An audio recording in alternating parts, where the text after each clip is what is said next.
This is the podcast that puts you at the pointy end of the airplane with two veteran airline captains. We'll offer insight into the pilot brain, we'll have some fun, and promise not to get too techy. Each weekly episode has a segment that provides inside information on what's really going on behind the cockpit door, and we'll discuss some industry current topics that might affect your travels.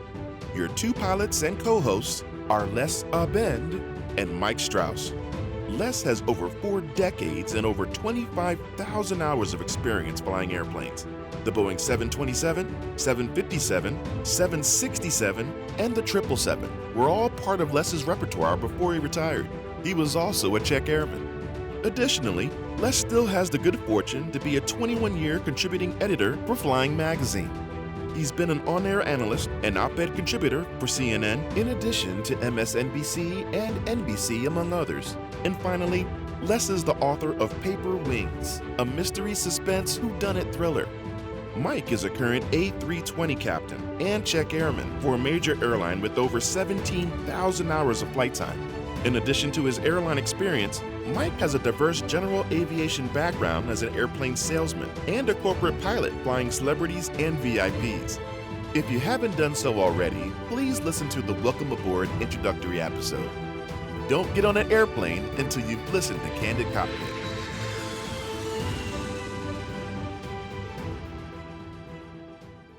Hey everybody, welcome to this week's episode of Candid Cockpit. My name is Les Abend. And my name is Mike Strauss. This week, we're going to discuss, under the current events topic on our takeoff segment, we're going to discuss the United Airlines flight that had a in-flight fire in the cabin. This was on February 7th. We're going to talk about how the crew reacted, what the situation is. Can this happen again? It certainly could. For the crew segment, tilt your seat back and prepare for an interesting discussion on how we keep from getting lost on the airport taxiways. It's not always easy. It is not. Some airports are more challenging than others. Absolutely. Certainly are. I can think of a couple. And then finally, for the landing segment, as per one of our listeners' request, we'll offer some insight into how we understand the language of air traffic control. ATC is what we shorten it up for acronyms. Sometimes it's just a totally different language, and we call it phraseology. And there's some nomenclature involved with it, and it can be interesting. It can be very interesting, and that's, it's funny, flying is easy. It's airspace, communication, things like that are really the difficult part about flying. Yeah, that's true. That's true.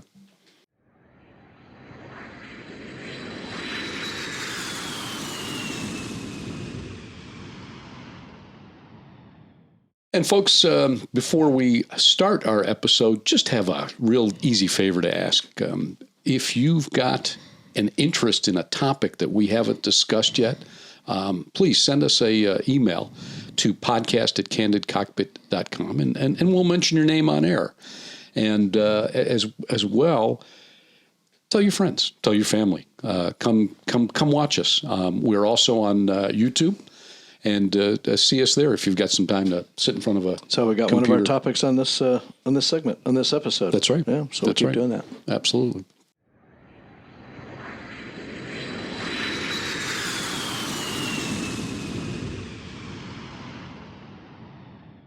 Well, folks, welcome to our takeoff segment.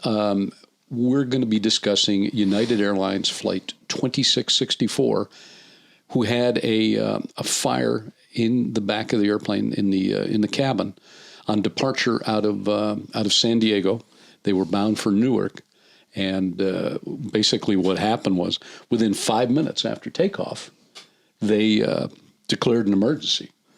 I would declare an emergency if I was going from San Diego to Newark as well, because I'd want to stay in San Diego. But that's just me. But that's not trying to insult our friends and neighbors in Newark by any means. Stretch. But in any case, it turned out to be what the one of the crew members, one of the pilots, was saying was a laptop fire. It could have been something else, but that was initially what the crew was told, and they responded by attempting to put out the fire, which they did through what we call a containment bag. Right.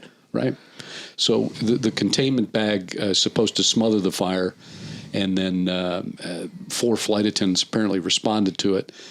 And they did put out the fire. In the meantime, the crew declared emergencies as they should, and they requested to land back on the runway 27, which is the west landing runway, most commonly used at San Diego, and it's the runway to which they departed as well. It made things a little bit easier. It did.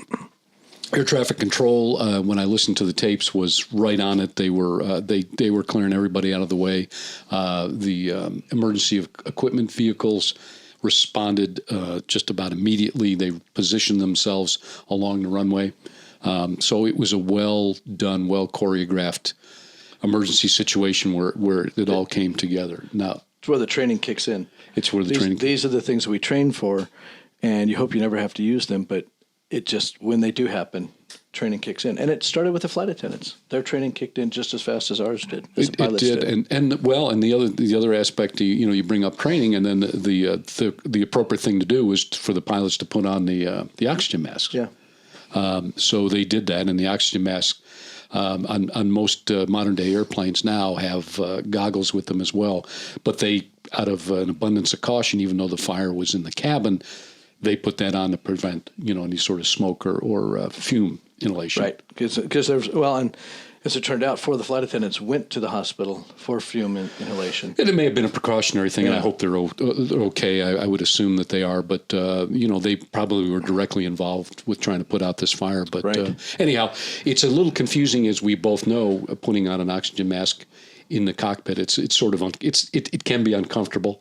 And there are certain things that you have to do to be able to communicate differently. Different switches have to be used. It sounds simple, but when you don't do this all the time, it can get a little bit hectic, let's say, especially when you're coming back to reconfigure an airplane that was configured to climb the altitude. Right, now you've got to come back, and there's a lot of things to consider there, too. Exactly. So in that regard, the crew safely landed. However, because the airplane was heavy, they ended up having to add a little bit more braking.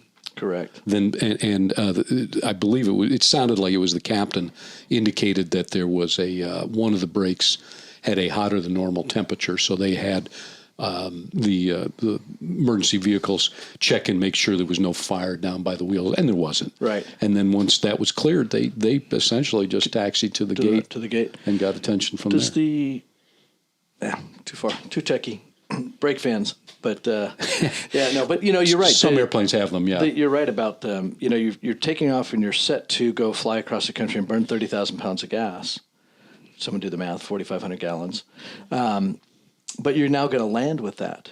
So, the airplane's a lot heavier. And there might be some runways. Let's say John Wayne Airport. Let's say this had happened at John Wayne Airport. Very short runway, 5,700 feet. There might not have been enough runway for them to land back at John Wayne. True, in some circumstances. And a lot of times, when you're going on a really long trip, you're carrying a lot of fuel. Yeah. In this circumstance, probably not. They might have been over landing weight. Going across the country, although I kind of doubt it. It was a 737 Max. I'm just trying to do some math on the Airbus that I fly. If we take off out of San Diego going to New York, which is a flight I do regularly, we're taking off we are taking off a little above max landing. I think our max landing is 170,000 pounds. I think we're taking off around 190. Well, let's explain that the max landing weight. Technically it's a structural weight that the airplane may not be able to withstand. A hard touchdown, and so the manufacturer, whether it be Boeing or Airbus, puts in that weight that you shouldn't land over. However, the airplane still, and a lot of it has to do with performance. So during that approach, if you have to go around, the airplane may not be able to perform the way it would ordinarily designed to. But we know most times you can land the airplane overweight. They can structurally take it. Then there's an overweight checklist, and it gets involved. Procedures after use. It really gets involved. I'd like to go back to the flight attendants, because this also shows the crew coordination between the flight attendants, back of the cabin, and the front of the airplane. Right. I mean, it was amazing. Yeah. They did what they needed to do. They communicated what they needed from the pilots, and it all worked to, as you called it, a touchdown. Everybody was safe. No injuries, so to speak, except for a little bit of fume. And again, that very well could have been just precautionary. True. true. But you're right. I mean, that's, it's delegation of duties. It's cockpit resource management. The pilots obviously were involved in getting the airplane back on the ground, where the flight attendants were back there trying to keep the cabin from starting on fire. Starting on fire, yeah, exactly. And it is. There's a lot of work. You talked about the containment bag. I'd like to maybe go back and talk a little bit about what their process is. Sure, please. Because, and it's funny, they had a containment bag. My airline does not have a containment bag. We have a different procedure. But, first the thing they tell you about the lithium fire is halon extinguisher. Some companies believe cooling it down with water afterwards, and then putting it in the containment bag. And you can't just pick up this hot battery. You've got fire gloves that are part of the cabin emergency equipment. We've got it in the cockpit as well. Then they have to put it in the containment bag and then put that in the lavatory. Ours procedure is a little different. Once the fire's out, you've cooled it with water, you either fill up a lavatory trash can, a galley trash can, or even one of the bins that the snacks come in. Empty it out, fill it up full of water, or at least enough water in there to submerge the battery of the computer, and put it in there, and then put it back in its slot. And good points. And so, and the reason you're doing that and basically submerging it is to cool it, because what could possibly happen? It reignites. It reignites, and that's the thing with lithium-ion batteries, is that they're self-sustaining fires. Yeah. And the problem is, if you don't cool it, it could potentially reignite, and that's all the reason, everybody has a little variation on the procedure, but it's got to be cooled and, and isolated, because it could reignite. Absolutely. And then just cause more issue. And do you want to talk about a little bit about the possibility of it being in the cargo compartment and the dangers of that? So maybe we can get folks that decide to check their laptops in their bags not to do it, or any battery, lithium-ion type battery. Yeah, no, exactly. And it's, it's most gate agents or ticket counter agents will ask, if you're going to check a bag, do you have any batteries in there? And this is exactly why, because if you have something in the cargo compartment, your chance to fight it, you still have ways to fight that fire, but you don't have ways to continue to fight it if it continues to burn once you've exhausted your resources in the baggage compartment. And so you don't have anyone down there that can then go pour water on under, submerge it in water. You've got a couple of fire bottles, so to speak, the halon fire bottles, which could put out the fire, but back to the heat, they generate their own heat. Therefore, even though the fire's out, they could regenerate, causing an even bigger issue in the baggage compartment that you just, at that point, you have no control over. Zero. You do get a warning, and most modern day airplanes have sensors that sense smoke. So it's right. More of a what's the sensor notices that there's a blockage of light, and they turn on the alarm. We get a fire bell, right? They get a fire bell, and then it's up to the crew to initiate the suppression action. Right. And once that suppression action is done, then it's sort of an automatic system, although you can always intervene and do again. Another bottle. Right, but the laptop fire or a good-sized lithium-ion battery, it's like an explosion. Yeah. And I think for those of us that will watch us on YouTube, I'll throw on, there's plenty of videos of laptops exploding. Yeah. And the problem is the fire suppression system, can't get to it in time, because it spreads so quickly. Right. And you're limited on the amount of fire suppression material you have. Right. Right. There's only so much halon. Right. In that bottle. But that being said, let's not scare people. No. When that happens, you find a place to get the airplane on the ground as quickly as you can. Yeah, I agree. And there are so many redundant systems, so many systems on an aircraft to fight fires like this, and most of them are redundant. There's not just one bottle, there's two bottles. Right. Cargo compartment, engine, lavatory. Even the lavatory has its own fire suppression system. Correct. And and maybe we should tell folks what is it that they can do other than not check dangerous lithium-ion batteries in a cargo compartment. The other aspect to it is when that fire, if there is that type of battery fire explosion, there could be somebody's aerosol spray can next to it, making it even worse. So Correct. You don't know what else is in that cargo compartment that would further generate that fire. But what are the things they can do? Don't overcharge. Right. Don't overcharge the battery because that creates heat. If you ever, when you overcharge your iPad or your computer, you can feel it. You can feel that heat, right. And that's what starts. I'm guilty of that at home. Just keeping the things charged too much. I'm more guilty of not having things charged enough. Well, that's actually more helpful. But and don't put it out where it thermally gains heat by putting it out in the sun.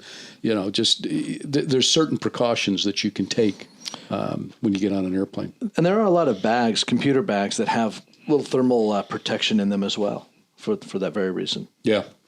So, but anyhow, just to sum it up, this crew just did the job that they were paid to do, and nobody got hurt.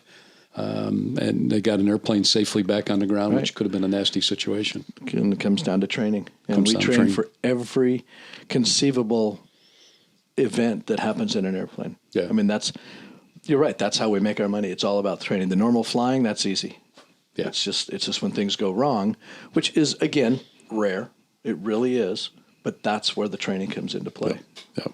Absolutely. Anything else? No, I think the lithium battery fire is out. Good. Okay.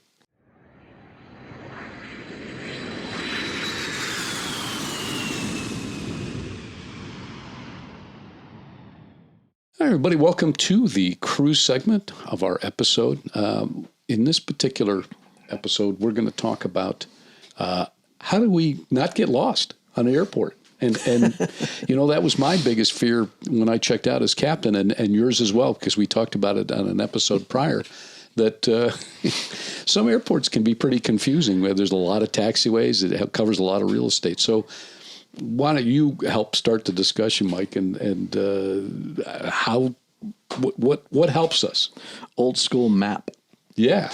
A chart, airport chart, airport diagram chart. Right. Usually each episode 10.10-9. 10-9, right, there we go. Everybody has to know that, bit, right? Yeah. No, it is. It's literally. I mean, it was a paper chart for a long time. Now most everything's on our iPads. All of our charts, approach plates, departures, procedures, and the most important, I think, on the ground is the taxiway diagram. Some aircraft have it built right into their computer screens, but ours is right here on an iPad. You review it once you get your taxi clearance. And I have a habit of actually making notes, either in the FMS or on a piece of paper. Hey, I was cleared via, turn right on Alpha, left on, hold short of Juliet, cross runway 31 left at Kilo, taxi to runway 4 left, kind of thing like that. And you make those notes, and that helps you. Or some guys will actually draw it on their, they'll enable the pin. Yeah, they'll use the scratch pad portion and draw the line. Draw the line, which is even easier to do. Which is important because if you're the one in the left seat steering the airplane, you don't want to be looking down at that as you're, same thing as you would as driving a car. Yeah. You want to be able to have a plan on where to go. But the good thing is you brought up the taxi clearance, and you're going to get a specific clearance on what taxiways. And all the taxiways, like you said, you mentioned alphabet soup names, like Juliet, Alpha. They all have letters. They all have letters. Some numbers, mostly letters, followed by a number if there are a multitude of them. Right. And you before you head out that way, most of us predict, where we are in relationship to the gate, and the gate in relationship to our ramp, the ramp in relationship to the first taxiway we'll take, and then the taxiway to the runway. So we anticipate, we think ahead, and then it's not a real surprise. Now, every once in a while it is. It is a surprise, and that's where you really need to be either very familiar with the airport or write it down, Right. And if it's an airport you're not familiar with, even though you've written it down, or the ATC came back and said it just a little bit too fast, because we've talked about ATC communication. They talk fast, and they expect you to repeat everything back fast. Just ask the question. Hey, can you give us, we call it progressive taxi, where they'll actually take you, they'll say, keep going, keep going, keep going, turn left here. Keep going, keep going, keep going, turn right here. or they'll just very slowly give you the directions again. But there's a multitude of ways, and you've got a lot of resources, and we use them because they are confusing. And this is just during the daytime. Wait till nighttime. Right, at nighttime. Yeah, it can get, and what if there's a fog situation? So what you had done before in previous trips, it's a different airport when you're dealing with low visibility situations. Yeah. But some of the things you started to bring up, there's symbology, and there's nomenclature on signs. But one of the simplest things, especially on taxiways, is that yellow line. Yeah, and it's important to follow the yellow line, because you keep your wingtips out of somebody else's, unless airplane. somebody else is encroaching on your yellow line space. But well, you're right. The yellow lines are very important, and they're designed to be there for very specific reasons. And then there's other yellow lines that are symbology that we understand, like holding lines. Yeah. And don't cross that without a clearance. Right, and they generally are in front of the runway that you could possibly cross. And some ramp spaces. You might be able to taxi around on a ramp without talking to air traffic control, but before you get past the line to the taxiway itself, you'll need that clearance. Right, and you know not to cross a holding line until you get a clearance. Right. Unless you got a clearance to go past that particular holding line. But we all kind of pause as pilots seeing a holding line. Was I given the clearance to cross it, or do I hold short, or do I ask him? Confirm. Confirm it. So never afraid to confirm. And then what about lights? Aren't they pretty? It's kind of funny. As a kid, I remember the right ones. Yeah.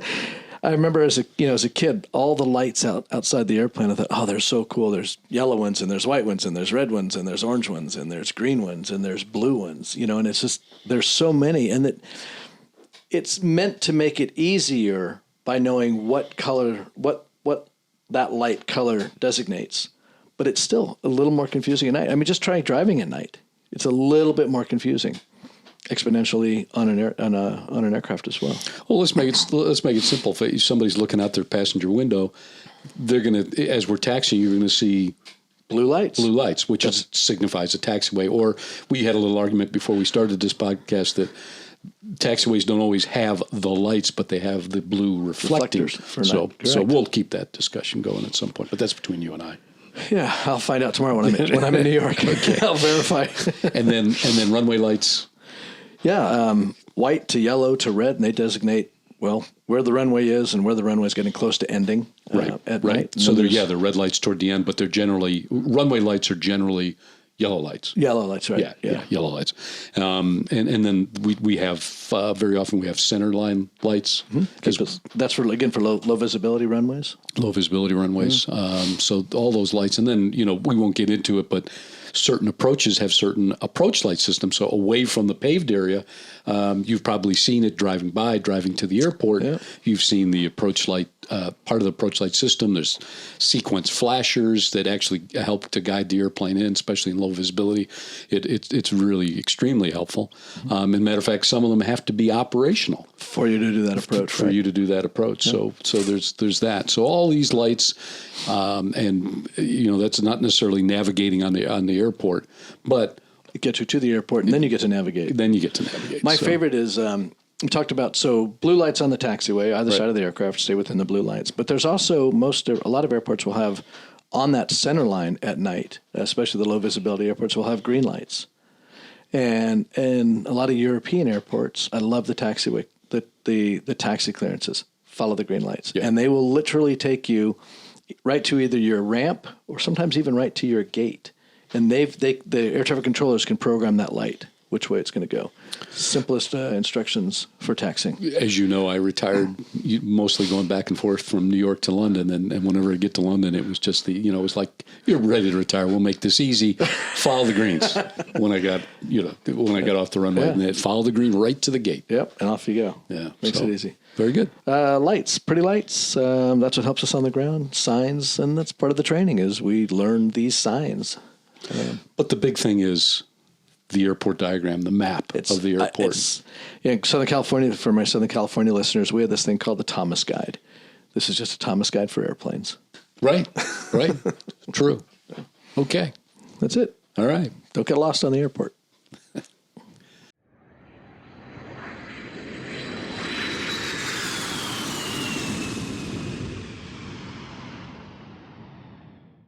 we'd like to invite you and your friends to the Candid Cockpit podcast. We're pretty new. Here we go, 7 episodes in.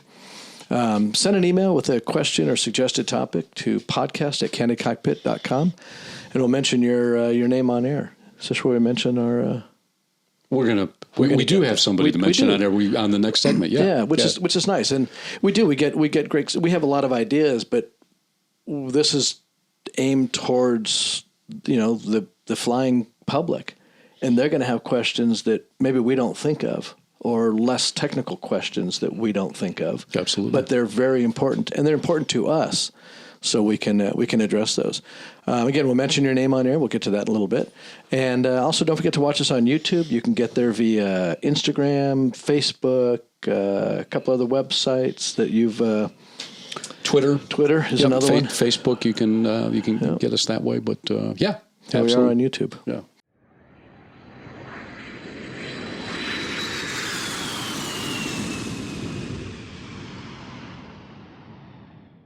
Okay, Les, here we are at our landing segment. We've talked about not getting lost on the airport, but we mentioned ATC communication, and that's incredibly vital. I look at flying as flying's easy. It's airspace and communication are two of the most difficult things to learn in becoming a pilot. And how do we get to understand air traffic control, the language of air traffic controllers? This subject comes from Brian Hansen, a friend of mine. He's a private pilot. He's going to admit that to you? Well, as long as I keep sending him some cash. Seems to be a common denominator. Yeah. Well, that's why I'm always broke. No, Brian sent us an email. He saw our podcast and sent us an email, and it's a great question because it is. It's, you have to, not only do you have to be able to manipulate an aircraft controls, but you got to have some communication skills to be a pilot. And the thing with Brian was that he took some lessons, right? He did. He did about like 32 hours or no, that was the other guy. Brian was actually a private pilot for a while. Oh, okay. So and his big thing, I remember reading that email, was that he felt embarrassed sometimes that he wasn't saying it the correct way, or he didn't understand air traffic control, and that was a big issue. Yeah. It is. The phraseology is it's intimidating, especially at first. What I did was I was getting my private license. I bought a little handheld radio. I went and sat at the local airport and just listened. Right. And it makes a big difference because it gives you an idea of what's happening. Now, when they start rapid fire talking to you, it's a whole different ballgame. But to help folks, it's basically radio shorthand because at the end of the day, there's only one person, even with the technology that we have that's spectacular these days, only one person can transmit at one time. Right. So you've got to wait for that person to finish talking. And you got to click. There's always a button to click, too. There's always a button to click, yeah. So. And that's kind of a cue, too. Sometimes you might actually hear the click on the other side and go, okay, he's done talking to me. Where kind of wait, pause, and then respond. And they're expecting you to respond fairly quickly as well because, trust me, you're not the only one they're talking to. Especially in, let's say, an approach environment or even on the ground. Ground at JFK, holy smokes. But I think I think one of the big things, like anything else in flying airplanes, as we talked about in one of our last segments of this episode, was that you need to anticipate. You need to expect. Think ahead of the airplane is what we always say. I was about to utter those exact words. Yeah. You really do. So a lot of times we expect a certain transmission to occur, and the controller the same way. And that brings up a good point. You want to expect, but it might not always be what you expect, and that might get you into a little trouble. You thought you heard them say what you expected, and they said something else. Go back a segment or two, and we discussed that. There's certainly a communication gap with that. And then as far as other types of things is that you need to get your ear acclimated to certain accents, even within this country, right? There's a difference between a New York controller, right? and a SoCal controller. In Southern California and or Dallas and whatever, so you need to get your ear in tune. And the best way to do that is what? Experience. Yeah. Experience, and then for me, I have a better understanding when I went across to Europe, across the North Atlantic. I had a better understanding of the French than I did the British. Really? Yeah, that's a little surprising. And they were speaking English, and that's one thing we want to bring up is that the international language for air traffic control is English. Is English. Yeah. You know, it's kind of funny. I can actually see that now because, and I've done both of those, but the French or those that maybe have a little bit harder to under accent or harder to understand language, they might try a little harder to make sure they're more concise with you than, let's say, the British, because it's English, it's just the Queen's English and our English. Right. And sometimes they don't exactly go well together. Right. And we, just in social conversation, we all know that. But I think, I had difficulty, not to insult our Brazil friends, but, they're used to a script. The Portuguese is a difficult language, at least for me as an American. And I think English is difficult for them as well. So they wanted us, they were expecting a certain script. And if you went off script, they would get confused. You could flummox them as well. Yeah. So it's a two-way street. They're expecting the same from us. And this is why phraseology is so important. They're going to give you direct, concise information, and you respond with direct, concise responses. You don't go off into the weeds, so to speak, like we talk about. We do that sometimes here. Here we are. And, oh, yeah, thanks for that. We're going to go this. And, oh, yeah, we'll make that left turn. You just go left on Alpha, right on Bravo, and to the runway. Once again, it's expecting a certain clearance or a certain phraseology after you respond and so on and so forth. After a while, you do get enough experience, you get to understand that language. For instance, and I'm sure it's the same with your wife, when my wife travels with me, she's got to the point where a controller will do something. She goes, why is he giving us that turn? Yeah. So she's starting to get acclimated and to understand it. So it seems insurmountable at first, but after a while, you're able to hear. Even your own call sign you can hear, right? You'll be having a conversation with someone in the aircraft with you, but yet in the middle of that conversation, you'll hear your call sign, your flight number. And it's just like, okay. And a lot of times you've actually... It's like hearing your name. Right. Yeah. Well, if you remember your name. Yeah. But, you're right. And that's a good point, because even the passengers, let's say in our small airplane, they're all listening to air traffic control. Right. And they'll stop talking as soon as they hear, hey, November, blah, blah, blah. But it takes a little while for them to get acclimated and go, sometimes you have to, raise your hand and go, I got to talk to this guy. Or then there's the crew button on the intercom system. Right. But yeah, it's, it's just like learning to talk. It's just a different language. It is. That's all it is. All right. Anything else? No. We found our way around. We found our way around because we were able to communicate with ATC. So now here we are, finished with our landing segment. Excellent.